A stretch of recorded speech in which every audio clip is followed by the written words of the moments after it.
తను సంపాదించిన డబ్బు అనుభవించకుండా దాచుకు చచ్చిపోయేవాడే మూర్ఖుడు. ఎందుకంటే ఆ డబ్బు తర్వాత ఎవరో అనుభవిస్తారు గనక. తను సంపాదించిన డబ్బు తనే అనుభవిస్తాడు చూడు, వాడే తెలివైన వాడు. అయ్యా, మీసం వచ్చిన వాడల్లా మగాడు కాదు. మీసం వచ్చిన తర్వాత తల్లిదండ్రులు ఎంత ఆస్తిపరులైనా అందులో ఒక చెల్లిగా కూడా తాకుండా తను కష్టపడి సంపాదించి వాళ్ళకి ఎవడైతే తిండి పెడతాడో వాడేనయ్యా అసలైన మగాడు. నేను మగాడిని. నా తల్లిదండ్రులను కూర్చోబెట్టి పోషించడానికి వాళ్ళు ప్రాణాలతో లేరు. వాళ్ళు సంపాదించిన డబ్బు అనుభవించడానికి నాకు హక్కు లేదు. వస్తాను. ప్రేమించేటప్పుడు కన్నవాళ్ళని మర్చిపోతారు, ప్రేమించాక మిమ్మల్ని మర్చిపోతారు. పెళ్ళైన తర్వాత ప్రేమని మర్చిపోకండి. పిల్లలు కన్నవాళ్ళని మర్చిపోవచ్చు, కానీ పిల్లల్ని కన్నవాళ్ళు ఎప్పుడూ మర్చిపోలేరు.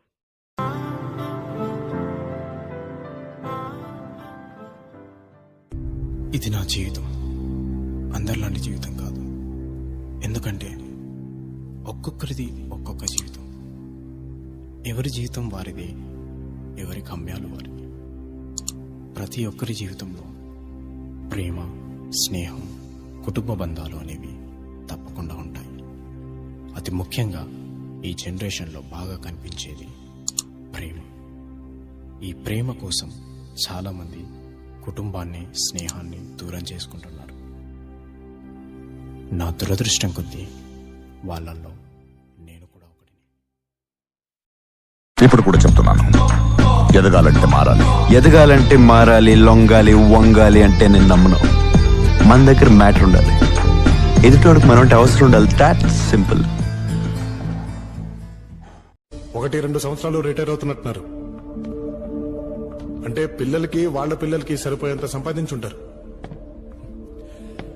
మీ పిల్లలు మంచోళ్ళు అనుకోండి సార్, మీరిచ్చే డబ్బు మీద వాళ్ళు పెద్ద ఇంట్రెస్ట్ చూపించారు. అదే చెడ్డవాళ్ళు అనుకోండి, మీరిచ్చిన డబ్బు ఎక్కువ కాలం మిగిల్చారు. అలా సంపాదించినంత వేస్టే. సార్ యుద్ధం చేతగా ఉన్నాడే ధర్మం గురించి మాట్లాడతారు సార్. సార్, ఒక కుక్కను వదిలేసి అది ఏ ఇంటికి వెళ్తే అది నాదే, అడిగితే తంతాను అంటే ఇమ్మోర్లా కాదా సార్?